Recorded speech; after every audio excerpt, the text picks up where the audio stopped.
신자의 가장 큰 문제는 우리가 우리 죄를 이길 수 없다는 사실에서부터 나옵니다. 아무리 신앙심이 깊은 신자라 할지라도 죄의 문제에서 자유롭지 못합니다. 우리가 살아가는 동안 늘 죄로 인해 고통을 받을 수밖에 없죠. 뿐만 아닙니다. 우리는 고난도 이길 수 없습니다. 한두 번의 고난은 우리가 이겨낼 수 있어요. 근데 신자가 살아가는 동안 이 고난은 늘 떨어지지 않습니다. 한두 번은 이길 수 있어도 매 고난마다 우리가 그 고난을 다 이길 수 있느냐? 그렇지 않거든요. 의외로 많은 신자들이 고난 앞에서 믿음을 저버리는 것을 보게 됩니다. 혹은 타협하는 것을 볼 수 있습니다. 우리는 늘 고난으로 인해 고통받으며 살아가고 있습니다. 이 죄와 고난의 문제가 신자의 삶에 있어서 가장 큰 문제죠. 이 죄와 고난은 신자의 삶을 늘 위태롭게 만듭니다. 신자의 삶은 늘 바람 앞에 촛불처럼 언제 꺼질지 모르듯이 매일 이렇게 흔들리고 있는 거죠. 그런데 역설적이게도요, 늘 이기는 것은 죄나 고난이 아닙니다. 죄도 고난도 우리를 괴롭힐 수는 있지만 우리를 이기지는 못합니다. 우리는 살면서 수많은 죄를 경험하죠. 수없이 많은 고난도 겪고 있습니다. 그럼에도 우리는 여전히 신자입니다. 죄도 이길 수 없고 고난도 이길 수 없는 우리가 어떻게 여전히 신자로 서 있을 수 있습니까? 바로 하나님께서 우리를 사랑하시기 때문입니다. 우리가 잘나서 그런 게 아니에요. 우리의 믿음이 얼마나 튼튼하면 죄도 고난도 우리를 이길 수 없어, 이렇게 결코 이야기할 수 없습니다. 우리를 사랑하시는 하나님께서는 우리를 너 한번 믿어봐, 잘 믿나 못 믿나 내가 한번 지켜볼게, 이러고 죄 가운데 고난 가운데 그냥 내팽겨쳐 두시지 않으셨어요. 하나님께서는 우리의 연약함을 누구보다 잘 알고 계십니다. 우리가 죄와 고난을 이길 능력이 없다는 것은요, 우리 자신보다도 하나님께서 더 잘 아시죠.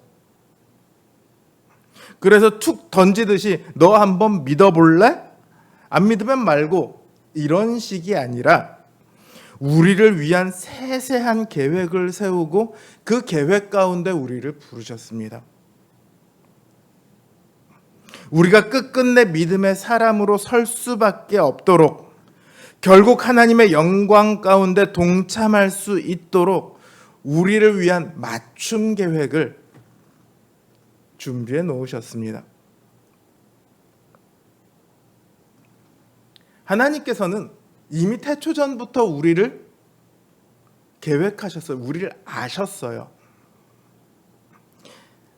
하나님의 예정이라고 하죠. 하나님이 누구를 구원하기로 예정하고 누구를 그냥 내버려 두기로 하셨는지 우리는 알 수 없습니다. 또 왜 어떤 사람은 구원하기로 하고 어떤 사람은 구원하지 않기로 했는지 우리는 그것도 알 수 없습니다. 그러나 분명히 우리가 아는 것은 하나가 있으니,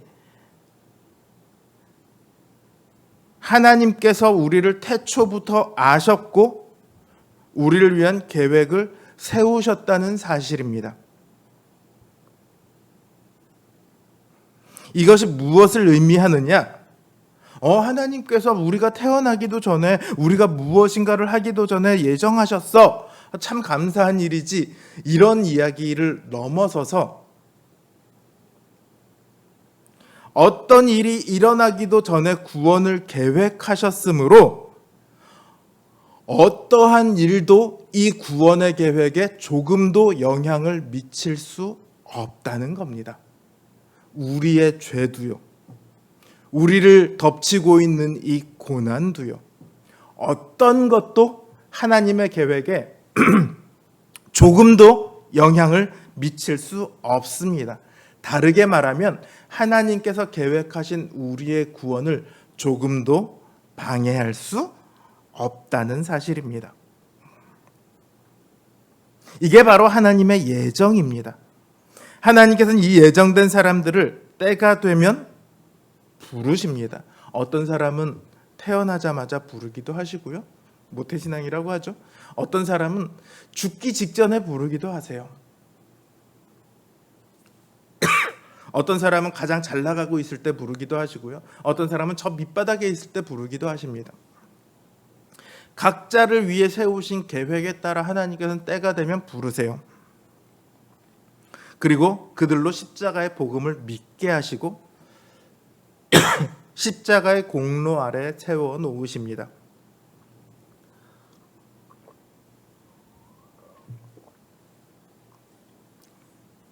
그리고 십자가 아래 선 그 사람들을 의롭다고 이야기해 주시고 그 의로운 이들을 끝끝내 영화롭게 하십니다. 우리를 위한 향한 하나님의 계획은 너무도 명확합니다. 이미 태초전부터 준비하셨고 모든 역사 속에서 그 일을 이루어 오셨습니다. 하나님께서는 반드시 그 계획을 이루십니다. 전능하신 분이시거든요. 전능하신 분이 자기가 계획한 거를 이룰 수 없다? 말이 안 되는 얘기죠. 모순이죠. 하나님께서는 그 뜻하신 일을 반드시 이루시고야 마십니다. 그러니까 하나님께서는 우리를 향한 계획처럼 우리를 그 끝까지 무조건 데려가십니다.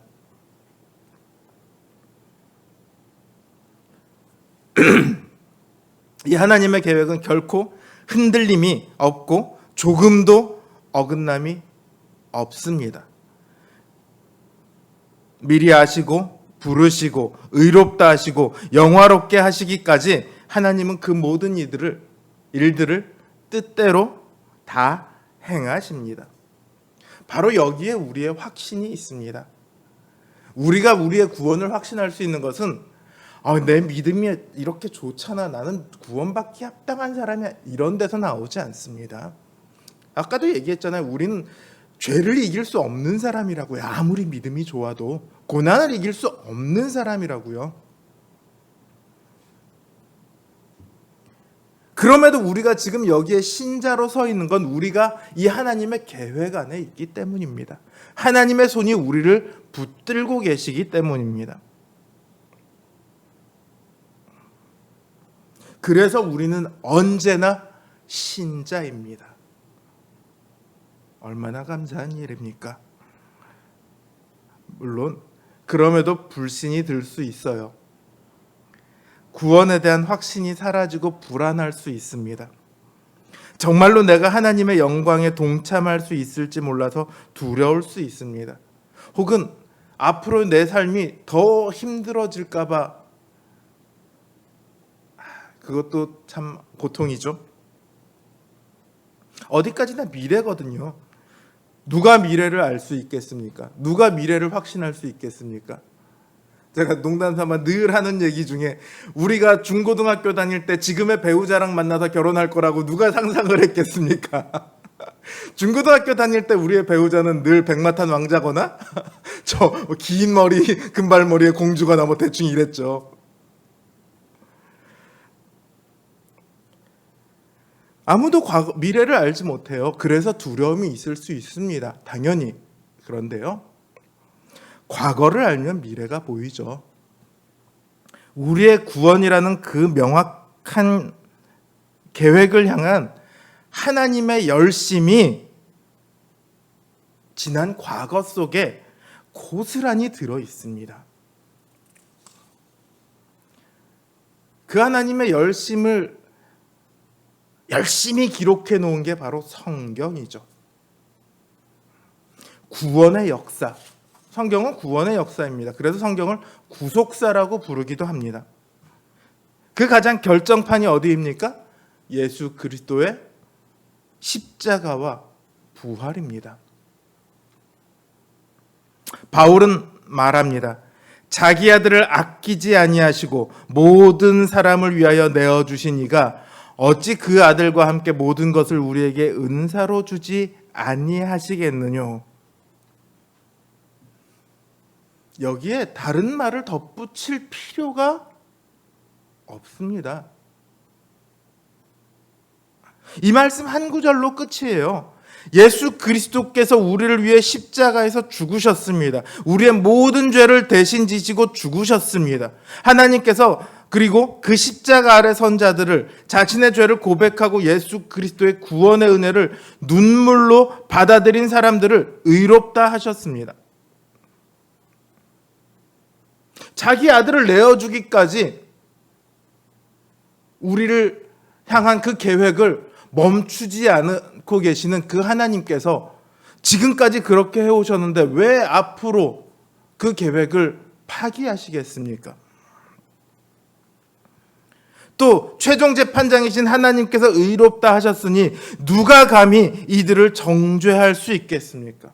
누가 감히 하나님께서 의롭다 한 이들을 흔들 수 있겠습니까? 게다가 예수 그리스도께서 하나님의 보좌 옆에서 날마다 우리를 위해 간구하고 계십니다. 우리를 잊지 않으시고 그 사랑으로 우리를 위해 간구하고 계십니다. 왜 간구하고 계시냐고요? 우리가 이겨내지 못하고 있으니까요. 그래서 간구하고 계시는 거죠. 주님도 알고 계세요. 우리의 믿음을 흔들어 놓을 수 있는 것들이 너무도 많이 있다는 사실을 잘 알고 계세요. 때로는 돈이, 때로는 건강이, 때로는 죽음이, 때로는 야망이, 때로는 사랑이 우리의 믿음을 얼마든지 흔들어 놓을 수 있습니다. 우리가 이 땅에 바라는 것이 많으면 많을수록 우리의 믿음은 훨씬 더 흔들리기 쉽습니다. 그러나 그것들이 우리의 믿음을 흔들어 놓을 수는 있지만 우리를 향한 그리스도의 사랑만큼은 결코 끊을 수 없습니다. 그 어떤 것도 우리의 인생을 그리스도의 사랑에서 끊을 수 없습니다. 바울의 이 담대한 선언을 여러분들 들으십시오. 누가 우리를 그리스도의 사랑에서 끊으리요? 환난이나 곤고나 핍박이나 기근이나 적신이나 위험이나 칼이랴. 뭐라고 말합니까? 끊을 수 없답니다. 어떤 것도 그리스도의 사랑에서 우리를 끊을 수 없다고 말합니다. 거기다가 38절에서 다시금 반복해서 말합니다. 내가 확신하노니 사망이나 생명이나 천사들이나 권세자들이나 현재일이나 장래일이나 능력이나 높음이나 깊음이나 아무 피조물이라도 우리를 우리 주 그리스도 예수 안에 있는 하나님의 사랑에서 끊을 수 없으리라. 이 땅의 것들뿐만 아니라 그 어떤 것이라 할지라도 심지어 천사들도 우리를 하나님의 사랑에서 끊을 수 없다. 이렇게 말합니다.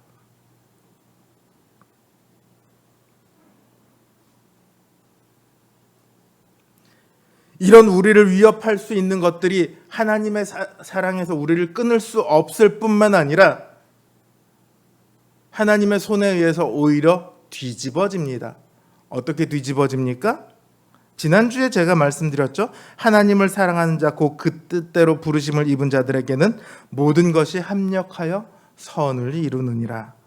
우리를 위협할 수 있는 그 모든 것들도요, 하나님의 사랑에서 우리를 끊어내기는커녕 오히려 우리를 위한 선한 도구가 되고 맙니다. 우리를 위한 계획을 세우신 하나님께서 그렇게 일하고 계시기 때문입니다. 하나님께서 우리에게 닥쳐왔던 수많은 위기와 고통과 시련들을 우리의 구원과 영광을 위한 도구로 사용하십니다. 돌이켜보면 그때는 그렇게 괴로웠지만 결과적으로 우리를 위한 선이 되었음을, 그런 사건들을 우리는 많이 알고 있습니다. 그렇지 않은가요?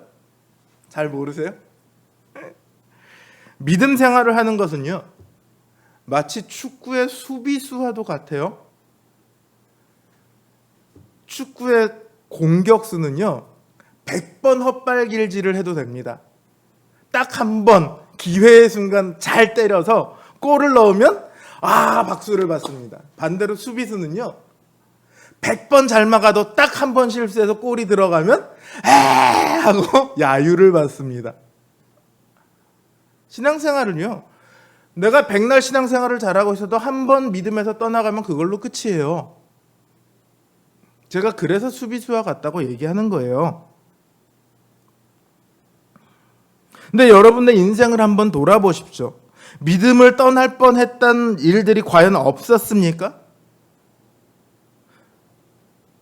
때로는 유혹이, 때로는 고난이, 때로는 의심이, 때로는 우리 스스로의 자책이 우리의 믿음을 늘 위협합니다.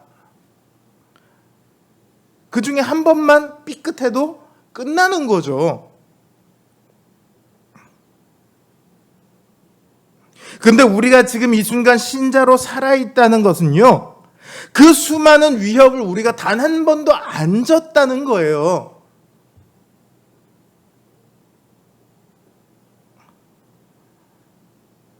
그게 가능합니까? 아니요, 불가능해요. 제가 앞에서부터 계속 해온 얘기잖아요. 우리 힘만으로 믿음을 지켜왔느냐? 결코 그렇지 않아요. 다윗조차도 이야기합니다. 내가 실족할 뻔하였다. 이 얘기가 수도 없이 나옵니다. 시편에. 자기 믿음이 파산할 뻔했다. 이렇게 고백을 해요. 우리 인생이라고 뭐가 다르겠습니까? 그런 수많은 일들 속에서 우리가 믿음을 지킨 것 자체가 하나님께서 모든 것을 우리를 위한 선으로 만들어 오셨다는 증거입니다. 지금 우리가 신자라는 사실 자체가 하나님께서 우리를 위하신다는 증거라고요. 우리의 매일매일이 하나님께서 우리를 위해 일하시고 그리스도께서 우리를 사랑하신다는 증거의 순간들입니다. 우리의 매일매일은 우리의 구원을, 우리를 위한 그 하나님의 확고한 계획을 매일매일 우리에게 증거해주고 있습니다.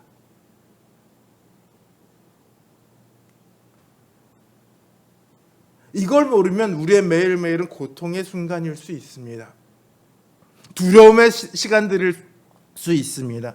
그러나 하나님께서 일하시고 그리스도께서 사랑하셔서 우리의 오늘을 붙들고 계시다는, 그래서 우리가 반드시 하나님의 그 결국, 하나님의 영께서 예비하신 그 그리스도의 영광에 도달하고야 말 것이라는 확신은 우리의 오늘을 바꿔줍니다. 바울은 말하죠. 이 모든 일에 우리를 사랑하시는 이로 말미암아 우리가 넉넉히 이기느니라.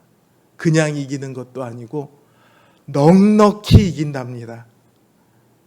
우리는 피똥을 싸고 싸워도 이길 수 없는데 넉넉히 이긴답니다. 넉넉히 이긴다는 얘기가 뭔지 아세요? 대충 해도 이긴다는 얘기예요. 우리가 아무것도 안 해도 이길 수 있다는 뜻이에요. 너무도 쉽다는 거죠.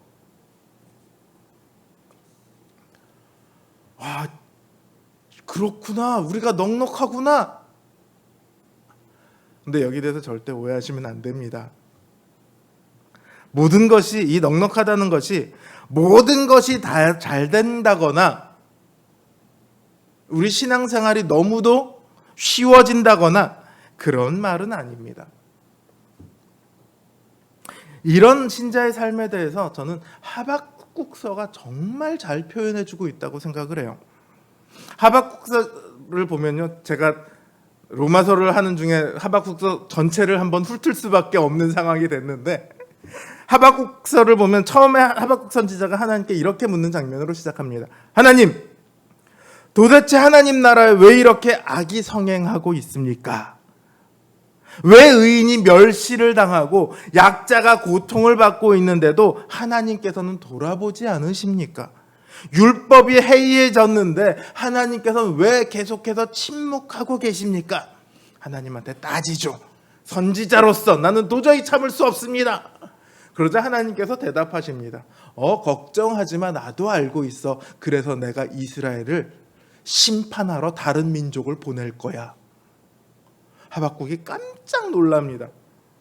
자기가 원한 대답은 그게 아니에요. 이스라엘 내에서 저 악한 사람들만 없애주고 의인들, 선한 사람들이, 약자들이 잘 살 수 있었으면 좋겠다. 이걸 바란 거지 이스라엘을 통째로 망하는 걸 바란 게 아니잖아요. 하나님께서 전혀 다른 얘기를 하시는 거예요. 내가 이스라엘 싹 쓸어버릴 거야. 나도 알아. 저 꼴 보기 싫어. 그래서 싹 쓸어버릴 거야. 하박국이 다시 묻습니다. 아니 하나님, 이스라엘이 악한 거는 맞는데 저 다른 이방인 민족은 훨씬 더 악하잖아요. 더 악한 사람을 들어서 덜 악한 사람을 심판하신다고요? 그게 말이 됩니까? 저는 이해할 수 없어요. 하나님께서 정말 그렇게 하신다고 내가 파수대 위에 올라가서 정말 그들이 오나 안 오나 내가 매일매일 지켜볼 겁니다. 그러자 2장에서 하나님께서는 뭐라고 말씀하시냐면, 그래, 네 말이 맞아. 그래서 그들조차도 내가 심판할 거야. 그러시면서 물이 바다를 덮음같이 여호와의 영광을 인정하는 것이 세상에 가득하리라, 이렇게 말씀하십니다. 지금 이 땅에서 아무리 강해 보이는 것들도, 죄를 틈타서 악을 즐기는 사람들도 하나님의 정하신 것에서 하나도 벗어날 수 없습니다. 모든 것은 하나님의 정하신 계획대로 이루어질 겁니다. 하나님께서는 이 땅의 주권자이시며 역사의 주권자이시잖아요. 이 하나님의 계획을 들은 하박국이 하는 고백의 노래가 있습니다. 우리가 너무 잘 알고 있죠. 비록 무화과 나무가 무성치 못하며 포도나무에 열매가 없으며 감람나무에 소출이 없으며 밭에 식물이 없으며 우리의 양이 없으며 외양간에 소가 없을지라도 나는 여호와를 인하여 즐거워하며 나의 구원의 하나님을 인하여 즐거워하리라.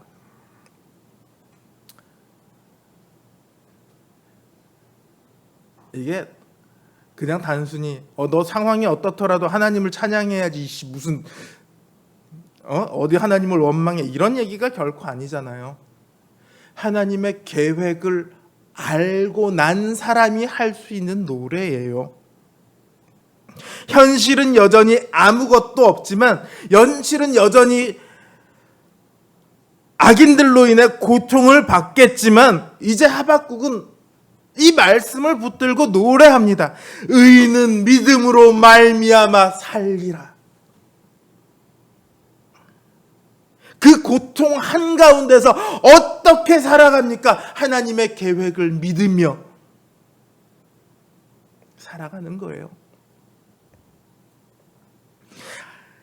하나님께서 고통받는 의인들을 외면하시지 않고 돌보고 계시며 그들을 위해서 일하고 계신다는 것을 알기 때문에 똑같은 현실 속에서도 하나님을 원망하는 대신 이제 즐거움의 노래를 부르게 되는 겁니다.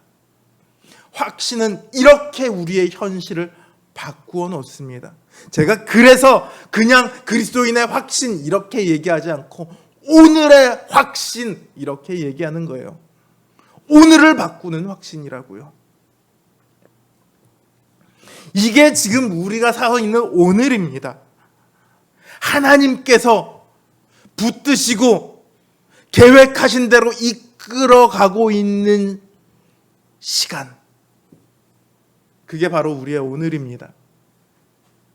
그러니 여러분, 당당하십시오. 가진 것이 없어도 좀 우리의 행동이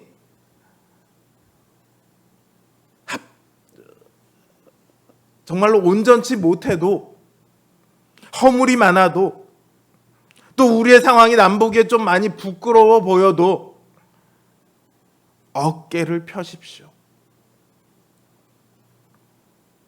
하나님께서는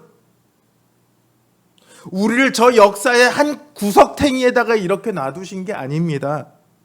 제가 아까 말씀드렸잖아요. 맞춤 계획을 다 세워놓으셨다고. 이 말은 다르게 말하면 뭐냐면 우리가 이 역사의 주인공이라는 거예요. 한 사람 한 사람이 다 역사의 주인공이에요. 하나님께서 우리 한 사람 한 사람마다 특별한 계획을 세우시고 스토리를 쓰시고 연출을 하시고 감독을 하고 계세요.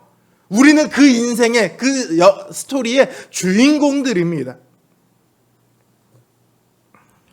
드라마를 보면 주인공이 처음부터 끝까지 잘 나가기만 하는 드라마가 어디 있습니까? 주인공이 위기를 처하기도 하고요. 거기다 제일 인기 많은 드라마는 어떤 겁니까? 제일 밑에서 꼭대기까지 올라가는 일명 신데렐라급 드라마, 이런 게 인기가 많죠. 그런 거는 재밌게 보면서 왜 우리가 그런 주인공이 되는 건 재미없어 하세요? 드라마의 주인공들 보십시오. 그 고난 속에서도요, 반짝반짝 빛이 나요. 왜 그렇게 빛이 납니까? 당당하거든요.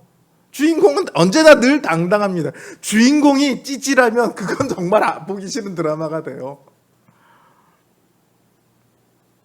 하나님은 우리를 단순히 우리 인생뿐만 아니라 이 역사의 주인공으로 만드셨습니다. 온 세계가 우리를 중심으로 돌아가고 있습니다.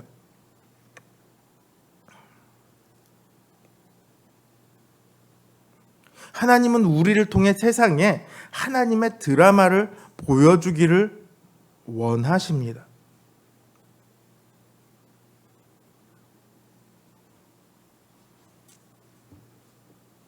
여러분, 기억하십시오. 하나님께서는 우리에게 그리스도의 영을 주셨어요. 왜 그리스도의 영을 주셨냐? 그리스도께서 우리를 위한 하나님의 맏아들이 되게 하시려고. 다른 말로 하면 뭐냐면 우리로 그리스도를 닮은 또 다른 하나님의 아들들이 되게 하려고. 맏아들이 뭐예요? 첫 아들이에요. 첫 아들 뒤를 다 따라가는 거예요. 우리는 그리스도 뒤를 다 따라가는 하나님의 아들들이에요. 자녀들이에요. 이 일을 위해 우리에게 그리스도의 영을 주신 거예요. 성령의 열매인 그리스도의 성품을 주셨고요. 그리스도의 능력인 은사를 주셨고요. 그리스도의 권세인 교회를 주셨어요.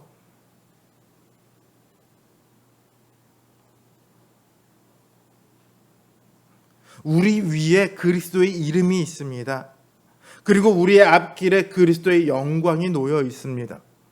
우리의 안팎을, 전후 좌우를, 우리의 과거와 미래 모두를 그리스도로 가득 채워 놓으셨어요. 이게 우리의 오늘이라고요. 그리스도로 가득 찬 인생.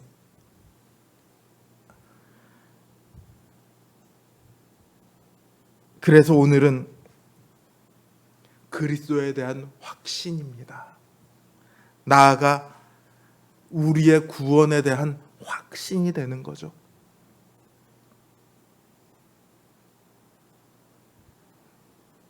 앞에 말했듯이 우리에게는 늘 죄와 고난의 문제가 있습니다.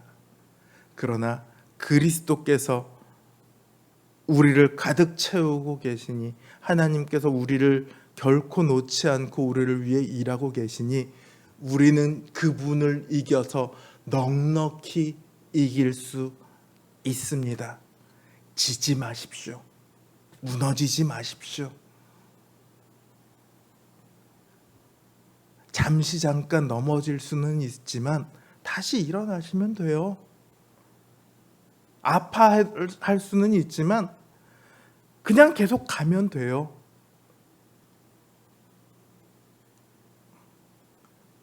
아니, 몸 헬스를 하는데 몸에 근육통이 안 생기고 근육이 어떻게 생기겠어요? 근육통이 생겨야 근육이 만들어지죠. 우리 인생에서 이 고난을 통해 우리의 신앙에 성장통이 있지 않고서 어떻게 우리가 성장을 하겠습니까? 우리는 지금도 우리에게 고난이 있다는 얘기는 우리는 지금도 자라가고 있다는 겁니다. 지금도 우리는 성장하고 있어요. 육신의 성장은 끝났지만 이제 눈은 점점 침침해가고 기억력은 내가 그 누구지 막 이렇게 될 때가 되었지만 여전히 우리는 자라가고 있습니다. 감사하죠. 이 확신을 가지시길 바랍니다.